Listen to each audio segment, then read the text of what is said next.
Campus টিভির নিয়মিত আয়োজন বিজনেস বুলেটিনে সবাইকে স্বাগতম। সাথে আছে আমি সালমান ফার্সি। শুনছেন শিরোনাম। একটা সময় ছিল প্যাডেল চালিত রিক্সাই ছিল শহরের প্রাণ। এই রিক্সাগুলোই বইতো আমাদের স্কুল, অফিস ও বাজারের ভরসা। কিন্তু সময় বদলে যাচ্ছে তাদের জীবন। শিক্ষার্থীরা বদলে দিচ্ছে ভবিষ্যৎ। তরুণ উদ্যোক্তাদের হাত ধরে এগিয়ে যাচ্ছে বাংলাদেশ।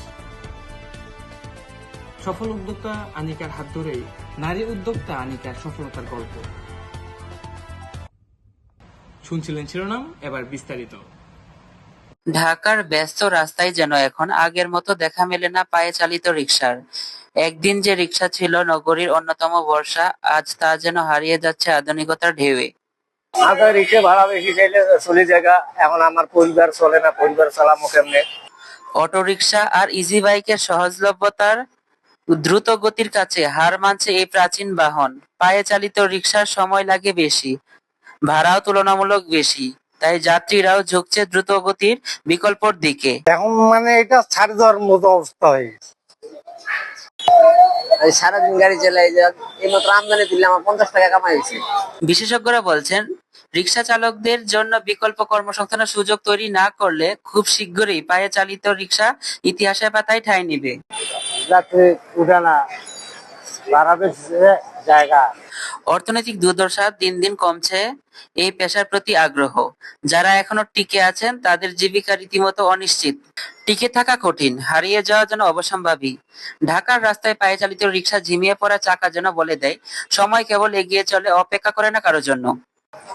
অর্থনৈতিক টানাপোড়েন এবং কালের বিবর্তনে পায়ে চালিত রিকশা যেন দিন দিন হারিয়ে যাচ্ছে। আমি Ahmed Basriman, campus TV, Savar, Dhaka. Pizza চত্বর নামটি ইতিমধ্যে জাহাঙ্গীরনগর বিশ্ববিদ্যালয় শিক্ষার্থীদের মাঝে ব্যাপক জনপ্রিয়তা লাভ করেছে।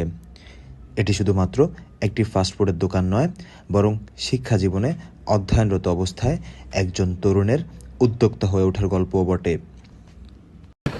আমি আপনার অ্যাকাউন্টিং 48 জাহাঙ্গীরনগর থেকে পড়াশোনা করতেছি, আর পাশাপাশি টুকটাক কিছু বিজনেস করতেছি।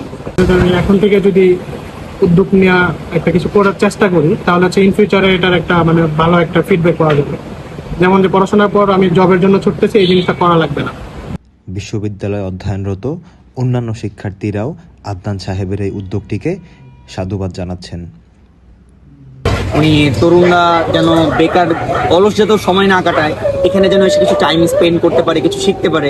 ফিউচারে যারা বিজনেস করে প্ল্যান করছে তারা যেন খুব ইজিলি মোটিভেশন পাইতে পারে। সেই জন্য আমি মনে করি আদনান ভাইয়ের পিজা চত্বরে এসে কাজ করা উচিত, শেখা উচিত। ইতিমধ্যে জাহাঙ্গীরনগর বিশ্ববিদ্যালয়ের মধ্যে এই উদ্যোগটি ব্যাপকভাবে জনপ্রিয়তা লাভ করেছে।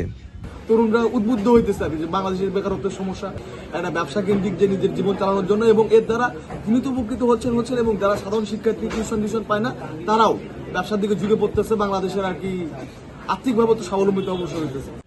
দেশের আর্থসামাজিক প্রেক্ষাপটে গতানুগতিক চাকরির প্রতিযোগিতা ছেড়ে তরুণদের মধ্যে উদ্যোক্তা হওয়ার স্বপ্ন অবশ্যই আশানুরূপ। দর্শক, আমরা এখন আছি জাহাঙ্গীরনগর বিশ্ববিদ্যালয় বটতলা প্রাঙ্গণে। আমরা বাংলাদেশের শিক্ষার্থীদের গতানুগতিক যে দ্বারা তারা পড়াশোনা শেষ করে চাকরির বাজারে তারা হিমশিম খায়, তারা চাকরি বাজারে দৌড়াদৌড়ি করে। কিন্তু আমরা এখানে সেই শিক্ষার্থীদের সাথে কথা বলার মাধ্যমে জানতে পেরেছি যে তাদের তরুণরা নতুন তরুণ উদ্যোক্তা হওয়ার তাদের ভিতর শখ আছে, তারা এটিকে প্রাধান্য দিচ্ছে। বাংলাদেশের প্রেক্ষাপটে অর্থনীতিতে এটি প্রভাব ফেলবে বলে আমরা আশাবাদী। জাহাঙ্গীরনগর বিশ্ববিদ্যালয় থেকে শেখ রায়হান আলী, ক্যাম্পাস টিভি, ঢাকা। পৃথিবীতে যা কিছু মহান সৃষ্টি চিরকল্যাণকর, অর্ধেক তার করিয়েছে নারী, অর্ধেক তার নর। নারী ও পুরুষকে এভাবে দেখেছেন জাতীয় কবি কাজী নজরুল ইসলাম। বর্তমানে নারীরা কোনো কাজেই পিছিয়ে নেই, তারা তাদের নিজ যোগ্যতায় এগিয়ে যাচ্ছে প্রতিনিয়ত। ঘরে বাহিরে সব পেশায় নিজেদের নিয়োজিত করছে। তেমনি একজন সুমাইয়া আরিফিন আনিকা। ছোটবেলা থেকেই স্বপ্ন, ব্যবসা নিয়ে আমার একটা সবসময় স্বপ্ন ছিল যে ব্যবসা জিনিসটাই খুব ভালো লাগতো। যে চাকরি করলে আমি চাকরি নিজেও করেছি বেশ কিছুদিন, প্রায় 7-8 বছর চাকরিতে ছিলাম। চাকরিতে ওই পরের অধীনে কাজ করাটা আমার কাছে কখনোই ভালো লাগে না। ব্যবসায়ী বাবা ও গৃহিণী মায়ের মেয়ে আনিকা জন্ম ও বেড়ে ওঠা সাভারের দত্তপাড়া এলাকায়। ঘরোয়া খাবারের মতো করে এটা খাবার তৈরি করে। পড়াশোনা শেষ করে বর্তমানে তিনি একটি খাবারের বিজনেস শুরু করেন। এই ছোট্ট জীবনে এমন হাজারো উদ্যোক্তা তাদের লক্ষ্য বাস্তবায়ন করার জন্য লড়াই করে যাচ্ছেন। ড্যাফোডিল ইন্টারন্যাশনাল ইউনিভার্সিটি থেকে সালমান ফার্সি, ক্যাম্পাস টিভি, সাভার, ঢাকা। দর্শক, এতক্ষণ সাথে